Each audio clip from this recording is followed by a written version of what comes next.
श्री रामचरितमानस नवअपरायण तृतीय दिन की कथा में राम लक्ष्मण और परशुराम संवाद होता है। श्री परशुराम जी के क्रोधित होने से सारी सभा भयभीत देखकर श्री राम जी खड़े होकर कहने लगे, नाथ संबोधन भंज निहारा, होई हई क्यों एक दास तुम्हारा। आय सुकाह कहिय किन मोही, सुन रिसाई ले मुनि को ही। हे नाथ, शिव जी के धनुष को तोड़ने वाला आपका कोई दास ही होगा। क्या आज्ञा है, मुझसे क्यों नहीं कहते हैं। यह सुनकर क्रोधी मुनि रिसा करके बोले, हे राम, सेवक तो वह होता है जो सेवा करे, शत्रु का काम करके तो लड़ाई करनी चाहिए। और जिसने इस धनुष को तोड़ा है वह मेरा सहस्त्रा बाहु के समान मेरा दुश्मन है। धनुष तोड़ने वाला और इस राज समाज को छोड़कर कहीं छिप जाए, नहीं तो सारे राजा आज मारे जाएंगे। परशुराम जी के ऐसे वचनों को सुन करके लखनलाल मुस्कुरा कर उनसे अपमानित शब्द कहने लगे, हे मुनिवर, श्री राम ने तो आपसे कितने विनम्र भाव से बात की है और आप उन पर क्रोधित हो रहे हैं। बोले सुख का संवाद कभी दुख का कारण बन जाता है। मीठी बोली के कारण ही तोता पिंजरे में आता है। जो सदा मीठा जो ज्यादा मीठा होता है वह अपना नाश कराता है। देखो तो मीठे गन्ने को कोलों में पेरा जाता है। राधे श्याम रामायण से लिया गया है। आगे कहते हैं, बहु धनु ही तोरी लरिकाई, कबहु न सिरिस कीन गोसाई। यही धनु पर ममता कही है तो, सुन रिसाए कह भृग कुल केतु। हे गोसाई, लड़कपन में हमने बहुत सी धनुइयां तोड़ डाली हैं, किंतु ऐसा क्रोध तो को कभी नहीं कोई किया। इसी धनुष पर इतनी ममता किस कारण से है। यह सुनकर भृगुवंश की ध्वजा स्वरूप परशुराम जी कुपित होकर कहने लगे।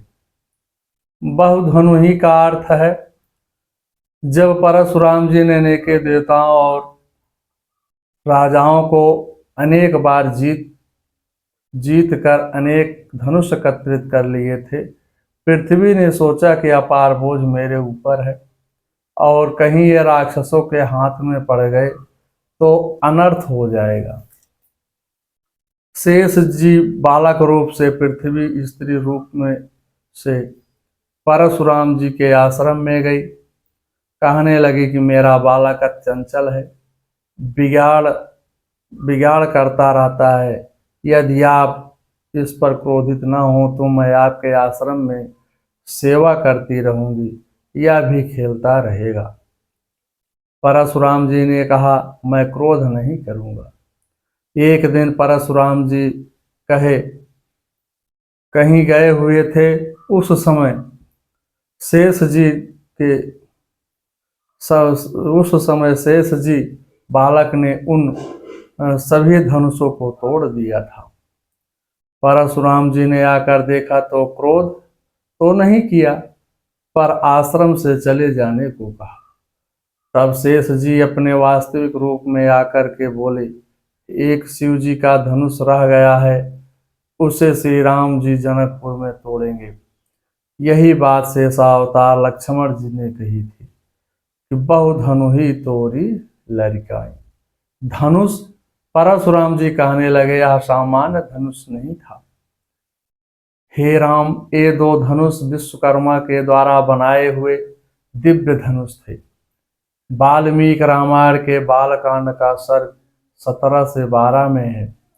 अनुष्टक सुरेरेकम त्र्यंबकाय जुस्तवे त्रिपराग्धम नरश्रेष्ठम भृगम का काकुस्थ तत्वया यत्व। नरश्रेष्ठम, इसमें से एक को देवताओं के त्रिपुरा सुर से युद्ध करने के लिए भगवान शंकर को दिया था। तो फिर परशुराम जी कहते हैं, रे नृप बालक काल बस बोलत तोहिन सभार, धनु ही सम त्रिपुरार धनु विदित सकल संसार। अरे हे राजा के पुत्र, काल के वश होने से तुझे बोलने में कुछ भी होश नहीं है। सारे संसार में विख्यात शिव जी का यह धनुष क्या धनु ही के समान है। लखनलाल कहने लगे, हे देव, हमारे लिए तो सभी धनुष एक समान है। श्री राम जी तो इसको नया समझ कर देखा था, वह तो छूते ही टूट गया, आप तो व्यर्थ ही क्रोध कर रहे हैं। लक्ष्मण जी कहने लगे, हमको तो वह धनुष सामान्य लगा था। तोल की रही कि काहू, फूल की रही के मृदु मूल की रही है, धोल शान के सजाई थी, साटी की रही कि चा कहो, सांची स्वच्छ माटी लाय, कांची काहू कुशल कुलाल ते कराई थी, रसिक बिहारी भृगुनाथ भासिये ते, नेक शंकर समीप या कहाँ ते किमियाई थी। हाँ तो यह जानो अनुमान तेजु को, बाल ख्याल थे तू धनु ही मृणाल की बनाई थी। राम रामायण से। हे देव, हमने आपका कोई अपराध नहीं किया है। महाराज जनक जी ने यह घोषणा कराई थी कि कोई भी इस धनुष को तोड़ देगा तो सीता जी उसी के साथ विवाह करेगी। जब सभी राजा उस धनुष को उठाने में समर्थ नहीं हुए, तब हमारे गुरुजी ने श्री राम को आज्ञा दी कि राम, तुम जनक महाराज के संताप को दूर करो। तब श्री राम ने उसे जैसे ही उठाया, वह पकड़ते ही टूट गया। इसे सुनकर परशुराम जी फरसे की तरफ देखकर कहने लगे, अरे मूर्ख, तू मेरा स्वभाव नहीं जानता है। मैंने अब तक तुझे बालक जानकर नहीं मारा है। तू मुझे केवल महात्मा ही समझ। मैं बाल ब्रह्मचारी हूँ। संसार जानता है कि मैं अत्यंत क्रोधी और क्षत्रियों का बैरी हूँ। हे बालक, मैंने इस फरसे से पृथ्वी को 21 बार राजाओं से विहीन कर ब्राह्मणों को दान कर दी है। परशुराम विख्यात सहस्रबाहु तक के भुज दंड काटने वाला है। इस फरसे को तू भी बिलोक जो खून चाटने वाला है। लक्ष्मण जी कहते हैं, क्यों बूढ़ा फरसा दिखलाकर छत्री कुमार को डरा रहे।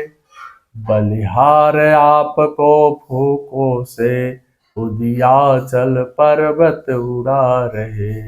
हम उस माई के लाल नहीं जो हवा के डर पा जाएं। हम छुई मुई के पेड़ नहीं जो उंगली से मुरझा जाएं। राधे श्याम रामायण से लिया गया है। लक्ष्मण जी कहने लगे, हे देव, आपका भेष तो ब्राह्मण का है और आप बखान क्षत्रियों के नष्ट करने का कर रहे हैं। हे प्रभु, ब्राह्मण लोग तो युद्ध करना ही नहीं जानते हैं। इस प्रकार से लक्ष्मण की वाणी को सुनकर विप्र कहते हैं, वेद पढ़ी जाने, जप यज्ञ बढ़ी जाने, पाप पूर्ण मढ़ी जाने। बहु बातें गढ़ जाने हैं, साप में वह में जाने, पर थापने में जाने, दोष डापने में जाने, तप तपावे में जाने। खाद्य जाने खूब और अजूबाज जास चिलाय जाने, रसिक बिहारी बाल हूँ पढ़ाव जाने हैं। एति पुनि और हूँ अनेक रीत जाने, एक युद्ध वर वीरताई विप्र नहीं जाने हैं। राम रासायन से लिया गया है। लखनलाल कहने लगे, मैं आपको भृगवंशी समझकर और यज्ञोपवीत को देखकर आप जो भी कहेंगे मैं उसे अपनी रिस को रोक करके कह लूँगा। हमारे कुल में देवताओं पर, ब्राह्मणों पर, भगवान के भक्तों पर और गायों पर वीरता नहीं दिखाई जाती है।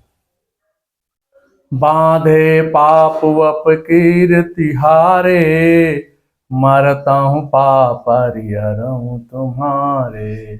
कोटि कुलिस सम बचन तुम्हारा, व्यर्थ धर्म धनुबान कुठारा।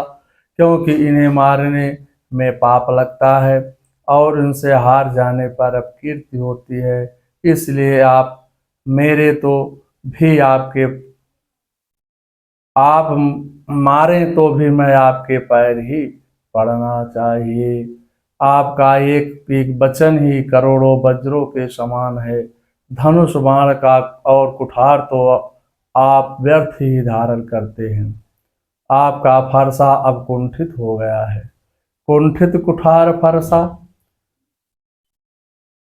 आपके कंधे पर धनुष बाण और हाथ में फरसे को देखकर मैंने कुछ अनुचित नहीं कहा, उसे क्षमा कर देना।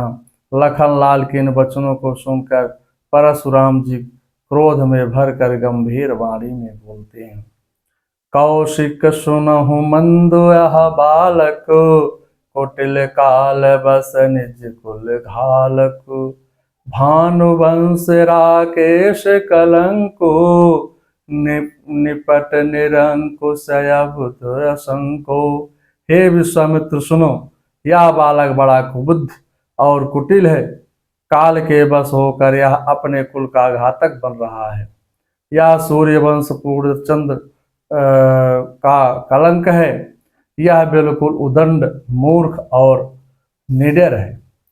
हे विश्वामित्र जी, यह थोड़ी देर में काल का ग्रास बनने वाला है। मैं पुकार कर कह रहा हूँ कि मुझे दोष मत देना। तुम यदि इसे बचाना चाहते हो तो इसको हमारा बल, प्रताप और क्रोध बताकर चुप कर दो। लखन कहूँ मुनि सुजहूँ तुम्हारा, तुम ही अछत को बरने पारा। अपने मुँह तुम आपन करनी, बारह अनेक भांति बहु करनी। लक्ष्मण जी ने कहा, हे मुनि, आपका सुयश आपके रहते हुए कौन वर्णन कर सकता है। आपने अपने ही मुख से अपनी करनी अनेकों बार बहुत प्रकार से वर्णन किया है। आपको इतने से संतोष ना हुआ हो तो पुनः कुछ कह लो, मैं अपनी तरफ से कुछ नहीं कहूँगा। आप अपने क्रोध को रोक कर व्यर्थ में संताप मत सहिए। संसार में जो सूरवीर होते हैं वह अपनी वीरता का बखान स्वयं नहीं करते हैं। शत्रु को उपस्थित पाकर युद्ध में कायर ही अपने प्रताप का बखान करते हैं। हे विप्रवर, आपको खड़े खड़े संताप में कुछ भी अधिक समय हो गया है। हे विप्र देव, आप तो व्यर्थ में ही क्रोधित हो रहे हैं। यह धनुष महाराज जनक के अधिकार में था, उनके आदेश से ही तोड़ा गया है। जो मालिक था उसने इसको अपने आगे तुड़वा डाला। अब कहो कौन होते हो तुम, करने वाले गड़बड़ झाला। राधे श्याम रामायण से है। हे विप्रवर, आप तो मानो काल को ही हाँक लाए, बार बार मुझे बुलवा दे रहे बुलावा दे रहे हैं। इतना सुनकर परशुराम जी अपने फरसे को सुधार कर हाथ में पकड़कर कहने लगे, कटु बोलने वाला बालक अब मरने वाला है। बालक समझकर मैंने अब तक इसे नहीं मारा था, अब मुझे अब दोष मत देना। विश्वामित्र जी ने अब इसे जिंदा कैसे, हे विश्वामित्र जी, अब तक इसे जिंदा आपके कारण ही छोड़ा था। नाता यही काट कुठारे कठोरे, गुरहि उरन होते श्रम थोरे। जो पितु के ऋण से उऋण हुआ, जो माता का बलिदाता है। गुरु ऋण के कारण वही हाथ फिर एक बार खुजलाता है। राधे श्याम रामायण से। हे विश्वामित्र जी, आप नहीं होते तो इसे फरसे से काट कर गुरु के ऋण के से उऋण हो जाता। मंगलम भगवान विष्णु मंगलम गरुड़ाध्वजा, मंगलम पुंडरीकाक्षाय मंगलाय तनो हरि।